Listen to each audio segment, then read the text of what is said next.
एक बहुत बड़ा सा जंगल था और इस जंगल में एक बड़ा सा दरख्त था और इस दरख्त पर एक चिड़िया और चिड़ा रहते थे। वो दोनों सारा दिन जंगल में गाना गाते रहते और खूब मजे करते। चिड़िया बहुत ही मासूम थी लेकिन चिड़ा बहुत ही तेज और चालाक था और वो चिड़िया को भी धोखा देने से बाज नहीं आता था। एक दिन चिड़िया और चिड़ा दाना चुगने के लिए निकले लेकिन इन्हें कहीं भी दाना ना मिला। उड़ते उड़ते वो बहुत दूर निकल चुके थे। फिर वो एक घर की खिड़की पर जा बैठे और उन्होंने देखा कि अंदर दाल और चावल पड़े हुए हैं। चिड़े ने चिड़िया से कहा, क्यों ना हम दाल और चावल बनाएं? वैसे भी तुम खिचड़ी बहुत मजे की बनाती हो। हम अपनी चोंच में दाल और चावल भर के ले जाते हैं और घर जाकर खिचड़ी बनाते हैं, मजे लेकर खाएंगे। हाँ, क्यों नहीं? वैसे भी हमारे पास इसके अलावा चारा ही क्या है। वो दोनों दाल और चावल लेकर जंगल में पहुंच गए और खिचड़ी बनानी शुरू कर दी।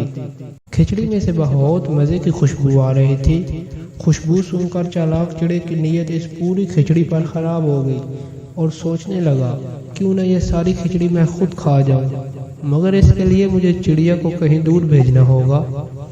इसे एक तरकीब सूझी और चिड़िया से बोला, मेरी प्यारी चिड़िया, क्यों न जब तक खिचड़ी पके हम नहा लेते हैं।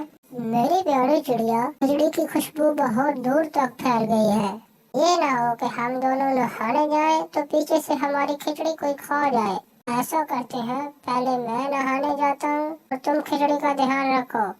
इसके बाद तुम नहाने जाना और मैं ध्यान रखूंगा। हाँ ठीक है, हम नहा लेते हैं। वैसे भी आज बहुत गर्मी है और हम बहुत दूर से सफर करके आए हैं। चिड़ा जल्दी से गया और नहा कर वापस आ गया और फिर चिड़िया नहाने चली गई। जब चिड़िया नहाने गई तो चिड़ा सारी खिचड़ी मज़े से चट कर गया और मज़े से जाकर सो गया। जब चिड़िया नहा कर वापस आई तो बर्तन खाली देखकर बहुत गुस्से में हो गई। देखो ये कितनी बुरी बात है। मैं भी सुबह से भूखी और तुमने अकेले ही सारी खिचड़ी खा ली। नहीं, मैंने खिचड़ी नहीं खाई। मैं तो नहा कर आते ही सो गया था। हो सकता है कोई जानवर खा गया हो। बस करो, मुझे बेवकूफ मत बनाओ। तुमने ही खिचड़ी खाई है। नहीं, मैंने खिचड़ी नहीं खाई।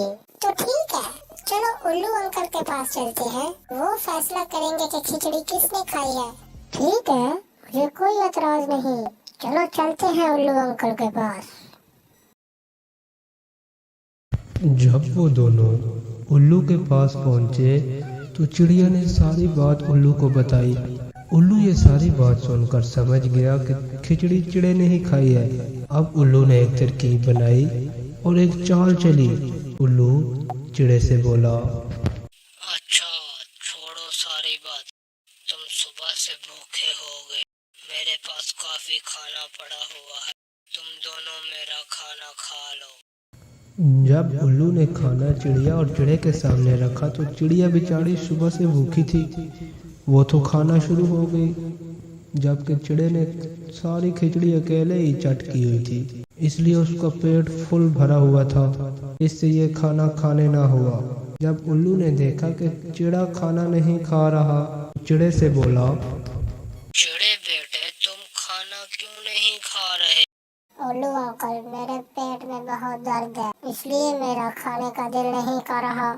ये सुनकर उल्लू हंसने लगा और समझ गया कि वो सारी खिचड़ी चिड़े ने ही खाई है। इसके बाद उल्लू ने चिड़े को समझाया कि ये बहुत बुरी बात है, आप दोनों को मिलजुल कर रहना चाहिए। चिड़ा उल्लू की सारी बात समझ गया और चिड़िया से माफ़ी मांगी, हंसी खुशी वापस चले गए।